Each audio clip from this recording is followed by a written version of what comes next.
Hoy estamos con una de las personas que yo más he aprendido a admirar en los últimos años, un cabrón al que orgullosamente llamo hoy por hoy mi amigo, mi pinche compañero de luchas, ¿no? Con el que estoy seguro que voy a compartir mucho a futuro. Tenemos un proyecto nuevo. Él es Lupillo Cervantes, originario de aquí de San Juan Tlacotenco, Tepoztlán. Exacto. Hoy estoy un poco fuera de mi territorio, Sí, pero estoy en un territorio hermano, güey. cercano. Cercano, ¿no? Sí. Tenía muchas ganas de hacerte esta entrevista, Lupillo, porque desde que te conozco, las cosas que más he admirado de ti es la inteligencia con la que has manejado tu carrera profesional, en el sentido de eres un cabrón que se ha ido estudiando, que sigue estudiando, cómo te has acercado a la política, pero sobre todo que todo esto lo haces en función de el objetivo de ayudar a tu comunidad, Sí. particularmente con temas de agua. Sí, Entonces, cuando sí. se trata de organización y en específico hacia temas de agua, que son, por ejemplo, en mi territorio, en la ciudad de Cuernavaca, temas de los que yo más veo que carecemos, Claro. estoy anonadado, por no decir con el culo en el agua, de lo que han ido haciendo por acá. Sí. Yo creo que parte de lo importante que podemos hacer para lograr echar a andar un proyecto que verdaderamente tenga la capacidad de resolver problemas es, primero, ver, escuchar, Claro. qué se ha hecho en otros espacios, qué ha funcionado. Entonces, Sí. pues muchas gracias por acompañarme el día de hoy en esta politaquería desde la hermana República de Tepos. Claro que sí. Y yo empezaría preguntándote, hermano, aquí, para agarrarte desprevenido. ¿Cuál es la primera memoria que tiene Lupillo de su vida, güey? Si te vas para atrás, ¿qué es lo primero en lo que te acuerdas? Pues bueno, gracias por la invitación, Roy. Yo creo que la primer memoria que tengo, y creo que siempre me acuerdo mucho, es una memoria de que me despertaba a las 4 de la mañana porque mi abuelita se levantaba a pelar los nopales para los que iba a ir a vender al mercado Adolfo López Mateos. Entonces, pues tanto se levantaba mi abuelita, se levantaba mi mamá, se levantaban mis tíos porque le ayudaban a pelar los nopales para que a las 5 de la mañana tomara el camión directo que los llevaba de San Juan al mercado y pues para irse a vender sus nopales. Creo que esa es una de las memorias como más frescas que tengo y pues bueno, creo que eso además es una memoria que yo creo que la mayor parte de la gente que vivimos en San Juan también se va a identificar, o aquí en Tepoztlán que se dedican al comercio, de levantarse, preparar sus productos de manera muy temprana y pues de ahí tener que emigrar pues a Cuernavaca o al centro de Tepoztlán para poder ofrecer tus productos. Creo que esa es una de las memorias que más frescas tengo y que además yo creo que también me representa mucho porque pues bueno, yo también, pues mi mamá se dedicaba a eso, mi abuelita también, mis tíos, digo, ahora ya ha mutado pues la actividad económica a la que nos dedicamos, sigue siendo el comercio pero desde otra perspectiva, pero yo creo que esa parte pues de la relación con los nopales, la relación con el comercio, la relación con los mercados, pues yo creo que es la memoria más fresca, ¿no? También, pues bueno, los tianguis, porque pues entre semana, pues mi familia vendía nopales y los fines de semana vendíamos en los tianguis. Entonces también pues el hecho de levantarnos temprano para irnos a armar los módulos, poner las lonas, tender, ¿no? Pues venderle, ofrecer al cliente y después recoger y luego si te llovía pues estar retirando las lonas, poner los plásticos. Entonces yo creo que también eso como que me trae muchas memorias de mi infancia, Oye, ¿no? que digan que no representas a San Juan, ¿no? Ahora, que Sí, digan que no. y a los comerciantes, que yo creo que pues de ahí vengo, ¿no? Y ahí seguimos también. San Juan en toda molécula. Y gran parte de Tepoztlán, porque gran parte de Tepoztlán también se dedica al comercio, entonces pues la verdad es que de ahí venimos, ¿no? Qué Creo padre, que eso. hermano. ¿Y hoy qué te hace despertarte en las mañanas? Pues yo creo que, fíjate Roy, yo creo que una de las cosas que más me ha movido es lograr tener este entendimiento, porque yo, si me lo dices, yo creo que de pequeño a veces, pues cuando naces en cierto espacio, en cierto lugar determinado, a veces dejas a un lado la importancia o la belleza, o se vuelven las cosas rutinarias. Yo, por ejemplo, pues cuando vivía en San Juan desde pequeño, o sea, con mi mamá, mi familia, pues no tenía como tan en cuenta la grandeza y la riqueza natural de la que gozábamos en mi comunidad, pero también en el municipio, en Tepoztlán, y muchas veces lo dejaba pasar, y ya fue pues durante el transcurso yo creo que de mi secundaria, de mi prepa, que pues cuando viajaba a Cuernavaca y regresaba a Tepoztlán todos los días a mi comunidad, pues hacías esa retrospectiva y pues ahora lograbas entender y dimensionar pues de una manera más importante la riqueza patrimonial, cultural, natural, tangible, intangible del lugar donde vivía, que me hacía decir, pues creo que soy privilegiado por el lugar en donde estoy, por el lugar en donde vivo, por la seguridad, por la tranquilidad, por la calidez de su gente, y pues yo creo que eso es lo que me ha motivado también a lograr entender pues la importancia del lugar donde vivo, la importancia además de los Altos de Morelos, lo que me hace ahora pues despertar y decir, pues quiero que tengamos mejores condiciones, porque pues o sea, somos un lugar muy privilegiado en términos naturales, pero también tenemos grandes desigualdades en términos de acceso a ciertos derechos humanos, como por ejemplo es el agua, y bueno, algunos otros, transporte, seguridad. Entonces creo que también eso es lo que ahora pues me hace también retomar esta parte de lograr entender la importancia del territorio en donde habito, porque creo que además la relación que existe pues en mi comunidad y en el municipio, y también lo noto en todos los Altos de Morelos, es una cosmovisión de una relación con mucha cercanía con la naturaleza. No lo vemos en la gran mayoría como una mercancía, sino lo vemos como una parte de nosotros. Por eso es que la gente defiende el territorio, da la cara, por ejemplo, en el tema de los incendios, en la escasez de agua, y la gente, pues bueno, es gente de lucha. Entonces creo que eso también. Me encanta también. este tema que es de la cosmovisión y la relación con la naturaleza, porque precisamente vivimos en un país en donde la estructura dominante nos obliga a ver la naturaleza más como un producto. Claro. ¿Cómo se va mezclando y cómo podemos, sobre todo nosotros, pensando de hoy hacia futuro, encontrar un punto medio entre estas cosmovisiones? La cosmovisión de una economía de producción y la cosmovisión de una comunidad que lleva interactuando con esta naturaleza toda la vida. Claro. Platícame cómo es o cómo fue ese paso por la universidad. Tú estudiaste en un espacio en donde precisamente esa cosmovisión de una economía de mercado es muy importante. Entonces, ¿cómo se empieza a mezclar estas dos maneras de ver el mundo, güey, desde tu experiencia? Sí. Bueno, pues yo empiezo estudiando economía y después me cambio a ciencia política en sexto semestre y termino ciencia política. No me la sabía, güey. Empezaste con economía. Entonces 6 semestres yo estudié economía. ¿Nada más 6? Sí. Y la verdad es que, pues bueno, economía, la verdad es que me llamaba la atención economía porque pues es una ciencia social, pero que utiliza también ciertas herramientas racionales, matemáticas, de lógica, para poder sustentar ciertos axiomas y ciertos comportamientos sociales. Entonces me llamaba mucho la atención poder combinar la parte pues social con la parte también pues un poco más dura de la ciencia.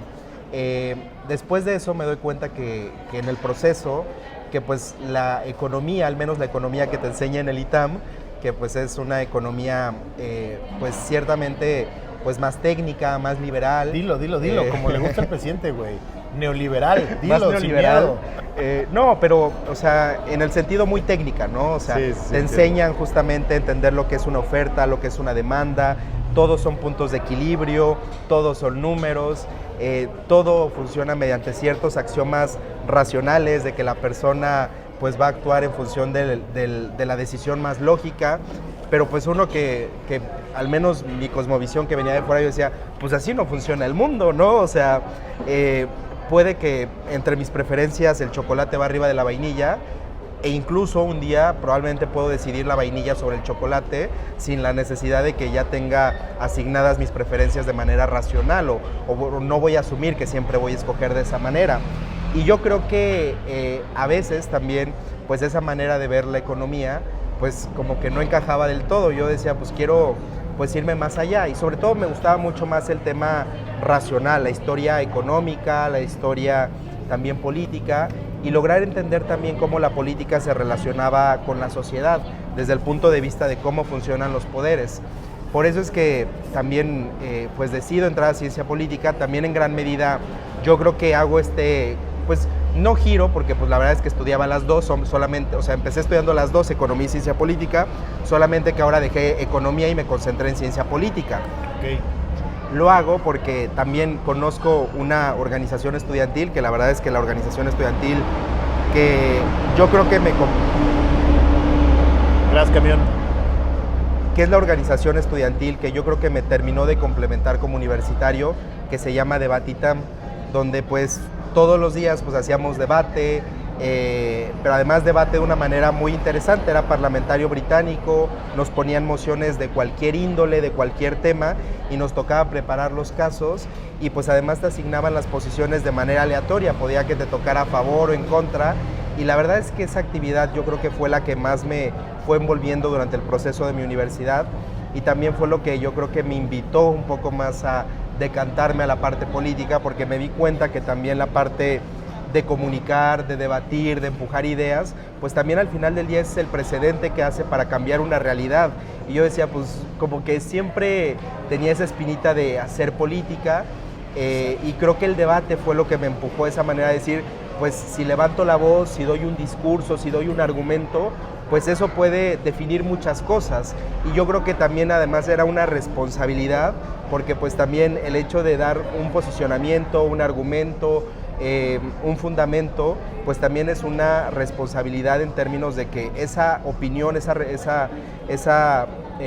pues sí, esa opinión que das, pues también puede cambiar la realidad de las personas. Entonces yo creo que eso fue lo que... Perdón por interrumpirte, pero sí, me gusta mucho. Esta es otra parte que admiro de ti, cómo traes esta parte de metodología al aplicar tu trabajo político, ¿no? Yo creo que en este país, así como en Latinoamérica en general, nos falta profesionalizar más la labor política. Sí. ¿Y cómo la profesionalizas?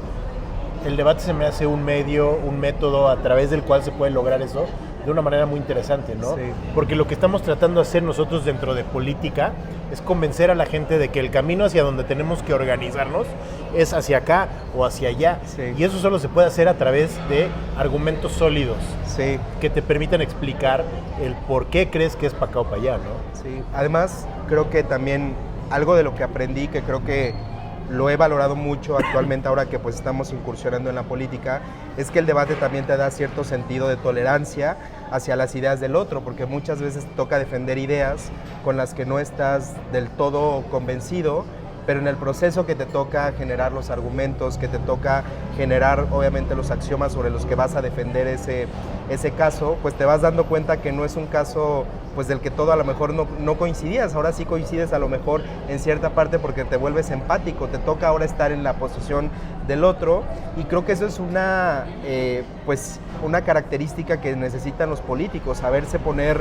en los zapatos del otro, entender los argumentos de la otra persona. Nuestro gran CC y líder moral, Luis Donaldo Colosio, claro, decía en su campaña del 21 a la alcaldía de Monterrey que el político moderno ya no era como el de antes. Claro. El político de antes era un político de alguna manera más autoritario que te decía qué hacer. Sí. El ser político hoy en día implica, creo, y eso es lo que él dice más, tener la capacidad de organizar a tu comunidad. Sí. Y eso pasa por lo que tú estás diciendo, ¿no? Sí. Poder tener empatía y entender que tu verdad no es la única. También la realidad que vive el de enfrente, claro, debe significar algo en la hora de organizarnos. Sí, y la verdad es que eso yo creo que fue lo que más herramientas me dio durante la universidad. Eso también me permitió poder salir del país, ir a competir también a ciertos torneos fuera del país, representar además pues a mi estado, a mi país, a mi municipio, a mi pueblo, a mi universidad. Creo que eso también como que me dio un gran crecimiento en términos profesionales, en términos claro, académicos, y pues bueno, también la verdad es que justo acceder a esos espacios académicos creo que también te hace pues valorar de todo lo que has tenido acceso durante este proceso, y pues también concientizarte de ver de qué manera puedes ahora retribuir, ¿no?, en el lugar de donde eres, ¿no? En mi caso pues aquí en el municipio, en el distrito y en el estado. Para servirle a Dios y a todo el pueblo. Exacto. Y a los Altos de Morelos. A los Altos de Morelos. Me estabas platicando que tú, una de tus primeras memorias es despertarte a las 4 de la mañana, porque era cuando tu abuelita, tu familia se empezaban a preparar para ir al mercado. Me queda claro que estás involucrado en tu comunidad desde el día 1. Pero ¿cuándo es cuando Lupillo empieza conscientemente, ya como adulto, a involucrarse en la organización de su comunidad? Yo creo que... históricamente pues mi familia se involucraba de alguna u otra manera, por ejemplo en las mayordomías, cuando tocaban las fiestas patronales, organizar pues las entradas o los caminos por donde pasaban la procesión, pero yo creo que donde me realmente como que abrí los ojos y me empezó a llamar pues más la atención o el interés de incursionar de una manera más certera como la organización comunitaria de mi pueblo, pues fue la universidad. Principalmente, pues uno, porque creo que es la parte, o al menos en mi caso, fue la parte estudiantil en donde más curiosidad me dieron muchas cosas. Sobre todo lograr entender los problemas públicos y además después de lograr identificarlos, entender el por qué no se resolvían, ¿no? Por qué había pasado tantos años sin que se resolvieran esos problemas. Y yo creo que el principal tema que me generó el acercamiento pues fue el tema del agua, porque pues yo soy, gracias, igualmente, de una comunidad que se llama San Juan Tlacotenco en la parte alta, e históricamente pues siempre hemos comprado pipas de agua, captamos agua de lluvia, y yo decía, ¿por qué no recibimos agua desde una llave como mis amigos, ¿no? O como la mayor parte de la gente en las ciudades. Entonces eso fue lo que me empezó a llamar más la atención. Empecé a asistir a las asambleas, empecé a enterarme pues de la organización que tenía, veía que había gente dentro de un comité de agua potable y yo decía, ¿cómo es que hay un comité de agua potable pero no hay agua potable en las casas? Entonces como que eso fue lo que me empezó a llamar la atención,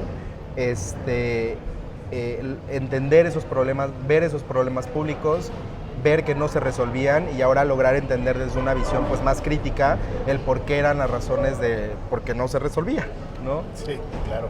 A ver, y desde ese aspecto entonces, ¿para ti qué significa el concepto de comunidad?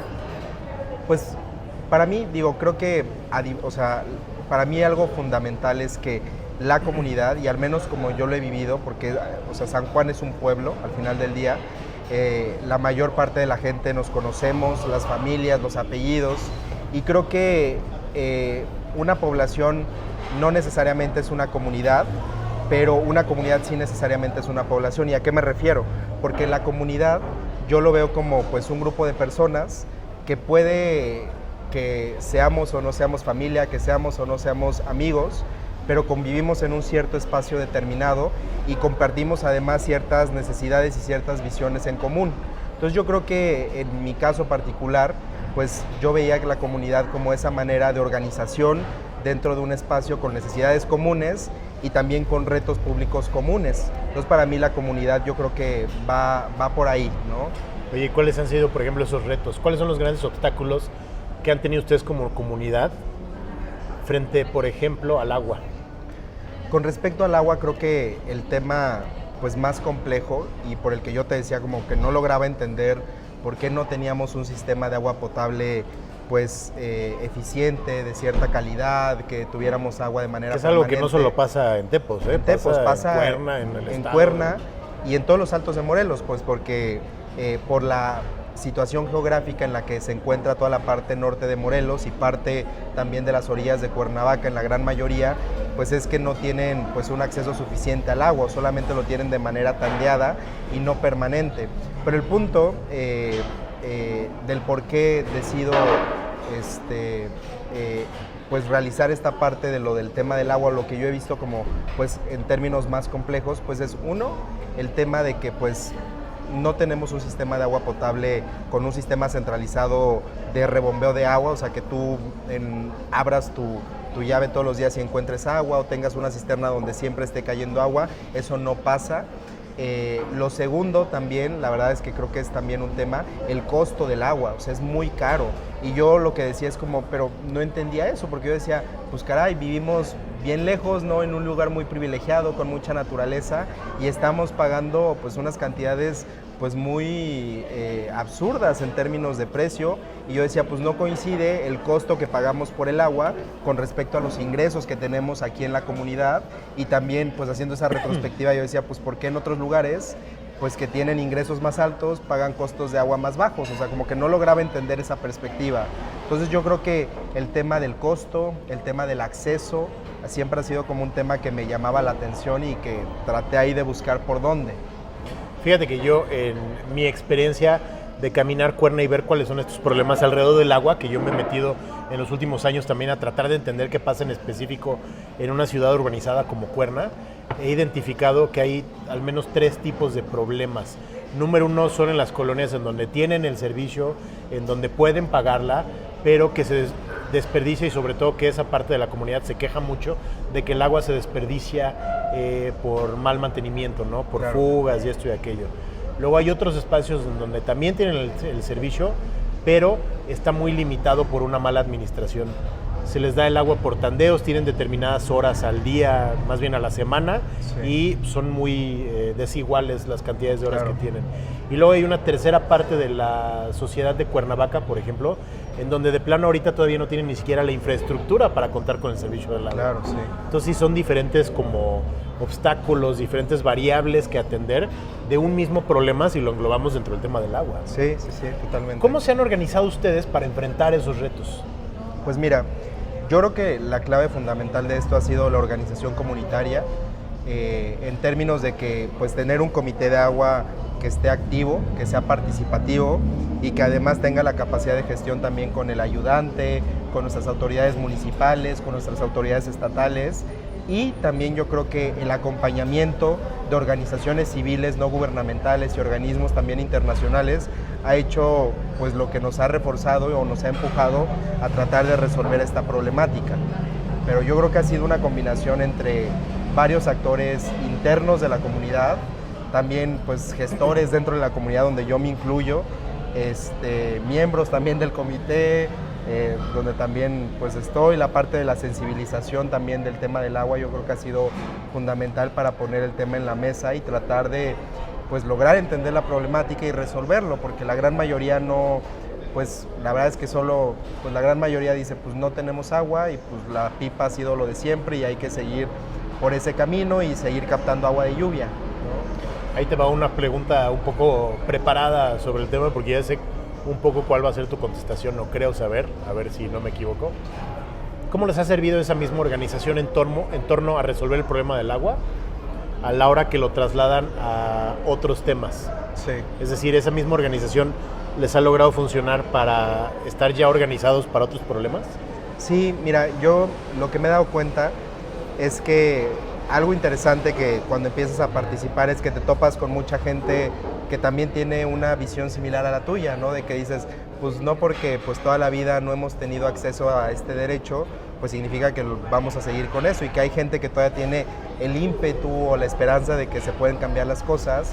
Y la verdad es que esas personas que coincidíamos en ciertos comités, después también coincidíamos en otros comités o nos acercábamos a las asambleas, veíamos cuáles eran las problemáticas en particular. Te lo digo también, por ejemplo, en el tema del turismo, en el tema de la cultura, nuestro museo comunitario, decir como pues hay que hacer algo, ¿no? Hay que empujar algo, ver por dónde. Y la verdad es que esas estructuras comunitarias, porque además también es un reto, creo que también es un reto y lo digo abiertamente, cada vez es más complicado mantener esas estructuras de organización comunitaria, pues porque las mismas actividades, las actividades económicas, pues cada vez implican un costo de oportunidad tremendo y pues la mayoría de la gente ya no tiene pues el tiempo o la oportunidad de poderle dedicar tanto esas tiempo. Dinámicas pesan, ¿no? Una dinámica económica, por ejemplo, tiene una gravedad impresionante que te quita tiempo, recursos. Claro. O sea.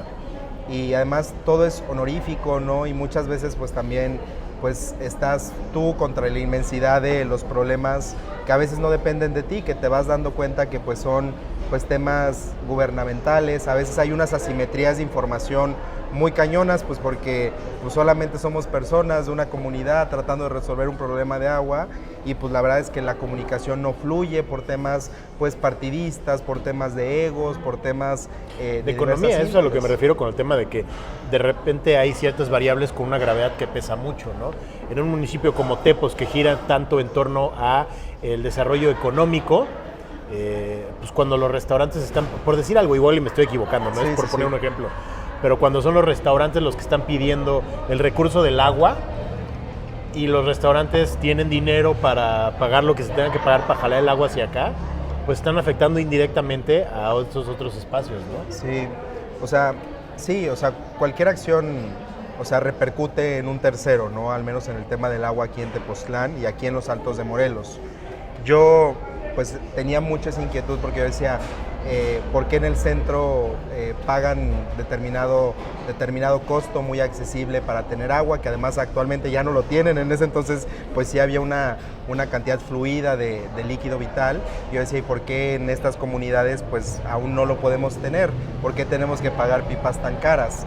Entonces pues creo que eso fue lo que me empujó en gran medida como a lograr entender, uno, la problemática de una manera más contextual, entender también la parte geográfica, lograr entender por qué era casi imposible perforar un pozo de agua ahí en el centro de San Juan y tener agua como la gran mayoría de los pueblos o las ciudades. Pero segundo, también creo que me ayudó a poder entender de una manera más innovadora pues este problema, porque la gran mayoría siempre piensa que perforando un pozo y ahí va a ser la solución para poder garantizar agua. Cuando pues entre más pozos estás perforando, pues el manto freático tiene el mismo nivel y se va bajando. Exacto. Entonces el hecho de tú perforar pues aquí un pozo el día de hoy va a afectar directamente la cantidad de agua que va a estar recibiendo la parte baja pues de Tepoztlán o de Cuernavaca o de famoso efecto Cuautla, popote, ¿no? Justo, ¿no? O sea, y efecto mariposa, ¿no? O sea, porque lo que haces en términos de agua repercute de manera inmediata. Entonces yo decía, pues bueno, hay que ver también las actividades que ya hacemos en la comunidad y ver cómo las podemos retomar. La verdad es que también, como decíamos, he encontrado grandes senseis, ¿no? En esta parte del tema del agua, y la verdad es que son organizaciones con las que actualmente seguimos teniendo relación en la comunidad, con las que he aprendido bastante, hemos entendido también pues mucha metodología, hemos aprendido a defender también los derechos del agua de los comités autónomos de agua aquí en el municipio, y creo que eso también ayuda a dar una visión pues distinta del problema, ¿no? ¿Cómo entra un servidor público, por poner un ejemplo, no sé, que me viene a la cabeza, un diputado? ¿Qué rol debe de jugar un diputado en esta organización comunitaria? Bueno, yo creo que de entrada, o sea, como entender qué hace un diputado, y un diputado hace principalmente tres cosas. Uno, el diputado es el que tiene la capacidad expedita de poder cambiar, modificar o eliminar cualquier tipo de ley. Yo creo que es el que tiene la capacidad de cambiar el status quo de una manera estructural. Entonces, pues en la ley estatal de aguas, pues claro que puede incidir un diputado y claro que puede cabildear para poder contar con una mayoría y poder hacer un cambio pues en beneficio, ¿no? Lo segundo, que yo creo que también ahí es donde muchas veces pues logras ver los intereses, es pues de los gobiernos, de los diputados, de las agendas, es pues en el presupuesto. Y creo que cuando un diputado tiene cierta causa, tiene cierto empuje o cierto gobierno, pues obviamente se ve reflejado en el presupuesto que se aprueba a los municipios y también de la manera en la que va etiquetada. Entonces yo creo que también ahí se ve mucho del enfoque o del enfoque que se tiene a las problemáticas más importantes a resolver. Y lo tercero, que yo creo que eso es fundamental, Roy, o sea, que lo tenemos que hacer pues desde el espacio que si es que llegamos a ganar la diputación local, y así va a ser. ¿Cuándo la ganemos? Cuando la ganemos, es que un diputado, y lo digo abiertamente, muy pocos lo hacen, también tiene la obligación de gestionar. Y creo que esa parte de gestionar es donde tienes que incidir directamente en la comunidad. Y ahí es donde tienes que poder realizar el cambio. Y yo creo que no tiene que ser una estructura pues jerárquica de decir como yo sé cuál es el problema, sino desde un tema de escucha ciudadana. Llegar, entender, creo que además el hecho pues de crecer, vivir estas problemáticas me da una visión también de empatía y poder decir, claro, ese es el principal problema que hay ahorita en mi pueblo, en el municipio y en los Altos de Morelos, que es el tema del agua, y ver la manera más estratégica de poderlo resolver. Es que yo no entiendo cómo hay muchos políticos que no lo ven. La labor del diputado, estoy coincido con estas tres partes que tú dices. Ese es el fondo, digamos, técnico, estoy de acuerdo. Sí. Un poquito más abstracto, un poquito más filosófico, el diputado es el representante de una comunidad. Claro. Entonces, ¿cómo es posible que tengamos diputados que no representan esa comunidad? Si queremos ser diputados, lo primero que tenemos que hacer es conocer la realidad de esa comunidad para poder aspirar a representarla. Sí. En tu caso, y es algo que yo admiro muchísimo, tú eres parte de una comunidad. Sí. Hoy por hoy yo, por ejemplo, en Cuernavaca, que es también considero una comunidad, es una sociedad mucho más multicultural, yo aspiro hoy por hoy y lo he hecho desde hace 3 años, conocer esas realidades que no necesariamente están dentro de mi cosmovisión, para poder adoptarlas y para poder aspirar a ser un verdadero representante de esa comunidad. Claro. Totalmente de acuerdo contigo. Sí, no, y además creo que, o sea, nadie va a defender las causas si no las vive. Entonces yo creo que eso es lo que nos hace diferentes también a otras propuestas, e incluso, como dices, en términos más abstractos y filosóficos, yo creo que el diputado pues tiene que ser una persona que venga justamente de los representantes y que además pues traiga una trayectoria también de lucha, de empuja, de agendas, porque actualmente muchas personas de entrada ni siquiera, al menos en mi distrito, ni siquiera viven en el distrito, ni siquiera son del distrito, y además este distrito es un distrito indígena, ni siquiera además son indígenas, ¿no? O al menos no viven en alguna comunidad o no tienen esa autoadscripción calificada indígena. Entonces, de entrada, pues dices, ni siquiera cumples los requisitos para obtener esta candidatura y además, pues quieres venir a pedir pues la confianza de las personas, además trayendo una trayectoria, pues la verdad, muy sucia. Entonces yo creo que además pues esta parte pues desde la Diputación pues tiene que ser una parte ciudadana, cercana a la gente, con agenda, con visión, porque creo que eso es lo que hace falta en los congresos, que haya diputados que encabecen agendas, causas ciudadanas para poder pues complementar esta parte de las necesidades, porque justamente en el periodo de descanso de los diputados, en vez de que regresen a escuchar las necesidades, de ver qué es lo que se necesita para pues después transformarlo en leyes, se van de vacaciones, ¿no? Entonces pues la verdad es que creo que eso nos ayuda mucho, ¿no? A tener esa visión compartida. Después de escuchar todos estos temas que me confirman la importancia de sentarme a platicar contigo, güey, y creo que le dice a la gente que lo está viendo, explica perfectamente por qué te admiro, cabrón. Mi siguiente pregunta entonces sería, ¿cuál es la manera adecuada de trabajar entre dos comunidades como la de Tepos y la de Cuerna, que a final del día somos subconjuntos de un conjunto más grande que es la región de los Altos de Morelos, sí. Morelos en sí? ¿Cómo debemos de trabajar en conjunto? Bueno, yo creo que en primer lugar, yo creo que un gran error de la mayoría de los gobiernos es que siempre se encapsulan directamente en sus municipios o en sus localidades, pero al final del día convives y transitas entre ciertos lugares. Por ejemplo, en el caso de Tepoztlán y Cuernavaca, la relación que existe es, o sea, muy fuerte, muy estrecha. Por ejemplo, la gran mayoría de personas que estudian en la universidad o trabajan, pues van y vienen todos los días a Cuernavaca. Y la gran mayoría de personas de Cuernavaca que se toma un fin de semana o quiere, pues, conectarse con la naturaleza, pues se viene a Tepoztlán. Entonces, estamos en contacto constante y yo creo que esa también tendría que ser la visión, por ejemplo, que tendría que haber desde los gobiernos.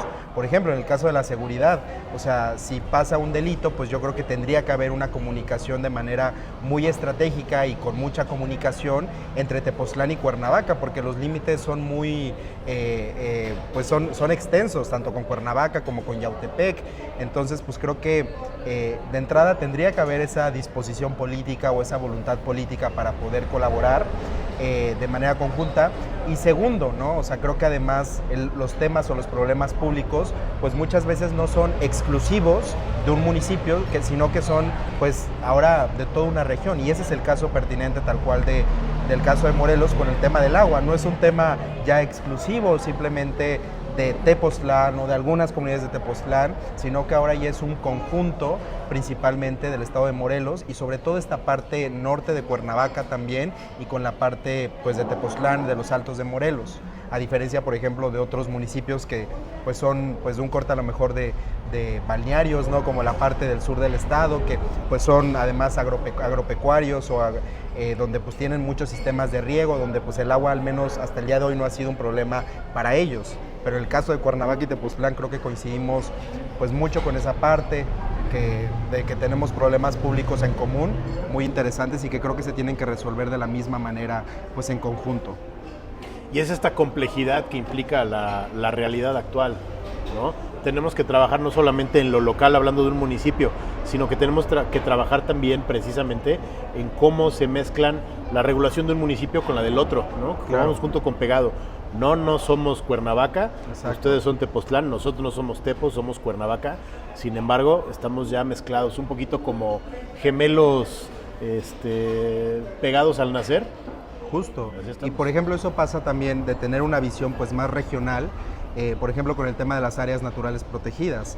por ejemplo, lagunas de Zempoala, pues no nada más son Huitzilac, también son algunos municipios del Estado de México que también conforma esa área natural protegida. El corredor biológico Chichinautzin, pues no nada más es Tepoztlán, también es Tlanepantla, también es parte de Totolapan, entonces creo que también tiene que haber una visión así. En donde ya hemos coincidido tú y yo, que es los límites entre Tepos, Cuernavaca, Jiutepec, que es la zona en donde, de la periferia, por ejemplo, de la ciudad de Cuernavaca, desde mi visión, también de Tepos, y es en donde existen hoy asentamientos irregulares, mal llamados asentamientos irregulares, de mucha gente que trabaja en Cuernavaca, hacia el centro de Cuernavaca, en los mercados, en las casas, y que solo pudo encontrar habitación en esta periferia. Claro. Pero que entonces se asentaron en un límite entre Cuernatepos en áreas naturales protegidas. Sí. ¿No? Y entonces que tienen conflictos que la falta de organización al respecto los hace no saber si quien se los tiene que resolver es el Ayuntamiento de Cuernavaca o el de Tepoztlán o la CONAMP porque están en un área natural protegida. Exacto. ¿No? Algo tenemos que hacer porque ese tipo de problemáticas del siglo XXI siguen estando sin trabajarse de una manera objetiva, metodológica, científica. Sí, y yo creo que mucha de la solución pues es el trabajo mancomunado. O sea, por ejemplo, en este caso que hablamos pues de la tenencia de la tierra es un tema bastante complejo porque justo pues interviene el tema pues federal de que es un área natural protegida, interviene Profepa, interviene Semarnat, CONAMP, pero también intervienen pues los núcleos agrarios, ¿no? En este caso el Comisario de Bienes Comunales, pero también entre el ayuntamiento, pues porque ahora ya hay asentamientos, ya hay construcciones, entonces se vuelve cada vez más complejo y a veces pues entre estas autoridades pues nunca se ven las caras, no se ponen de acuerdo y al final del día los que salen perjudicados pues son las personas que ya viven ahí. Entonces yo creo que también vale la pena lograr entender pues también cuál es la perspectiva, de qué manera se puede hacer un reordenamiento territorial pues más concreto, más ad hoc a las situaciones, o moderno y además que pues, represente la realidad actual a cada uno de los actores, tal cual, ¿no? Entonces yo creo que ese tema es un tema, o sea, no digo fácil, pero sí creo que pues se necesita voluntad política, se necesita sentar a todos los involucrados y resolver. No es fácil, pero esa es la chamba. Claro. Es la chamba. Sí. Eso es lo que tenemos que hacer hoy como representantes de unas comunidades. Tal cual. Para terminar, tú y yo hoy nos conocemos, coincidimos a través del proyecto de Movimiento Ciudadano y el proyecto de Movimiento Ciudadano se define como lo nuevo. ¿Qué significa lo nuevo? ¿Qué significa que nosotros seamos lo nuevo? Bueno, yo creo que, o sea, lo nuevo, al menos como yo lo entiendo y bajo mi cosmovisión, es que se refiere a que somos personas nuevas haciendo política, ¿no? Que somos personas que traen causas, que hay una nueva manera además de hacer política, porque la política vieja ya la conocemos, que es una política pues muchas veces que se determina solo en una mesa, y yo creo que la nueva política es también no solo una invitación a que nuevos perfiles, gente nueva, personas que no habían tenido un acercamiento con la política, podamos ingresar a estos espacios y podamos empujar estas causas ciudadanas que nos representan y con las cuales comulgamos. Y al menos creo que Movimiento Ciudadano es un espacio muy abierto a que los jóvenes, a que las personas podamos empujar nuestras agendas, nuestros espacios, y creo que tanto tú como yo, como algunas otras amigas y amigos, pues coincidimos, porque pues venimos, pues a lo mejor en mi caso yo nunca he trabajado en ningún municipio, nunca he percibido una nómina en el gobierno, y aún así me dieron la oportunidad de ser candidato a este distrito. Y lo mismo con algunas otras amigas, con tu caso, amigo. Entonces yo creo que también es esa nueva manera de hacer política. Y a mí me gusta mucho algo que siempre dice Jorge Álvarez Maínez, que es nuestro candidato a la presidencia, que esta elección, estas candidaturas de Movimiento Ciudadano tiene que ser una revolución de los normales, de personas que pues tengamos esa intención de colaborar de una manera pues interesada para poder generar un mejor beneficio al otro, al tercero, y que pues Movimiento Ciudadano nos dé estos espacios. Entonces la verdad es que eso yo creo que habla de lo nuevo. También creo que lo nuevo es, pues somos pues personas que no traemos una cola que nos pisen, que hablamos de nuestro trabajo, hablamos de nuestras acciones, y pues la verdad es que estamos pues limpios, pero con muchas ganas de salir a dar la cara a la ciudadanía. Que estamos tratando de romper el molde. Claro. creo yo, porque lo nuevo no es nada más un tema de edad, Sí, exacto. ¿no? Hay muchas personas que manejan el discurso de lo joven, Sí, como sí, si el sí. simple hecho de ser joven ya te purifica. Claro. Y yo creo que el ser joven implica intentar hacer las cosas de una manera nueva. Sí, sí, sí. Romper ese molde añejo, diría por ahí la Wendy, viejo, Exacto. ¿no? En donde la política viene con una estructura vertical, patriarcal, impositiva, autoritaria, ¿no? Ahora lo nuevo implica generar comunidad. Sí, sí, yo creo que eso está bien interesante, además de que también creo que lo nuevo es la pluralidad, la diversidad. Creo que además en este proyecto político encuentras personas muy valiosas, con muchas causas, con muchas agendas diferentes, pero además con mucha tolerancia y aceptación de las diferencias del otro.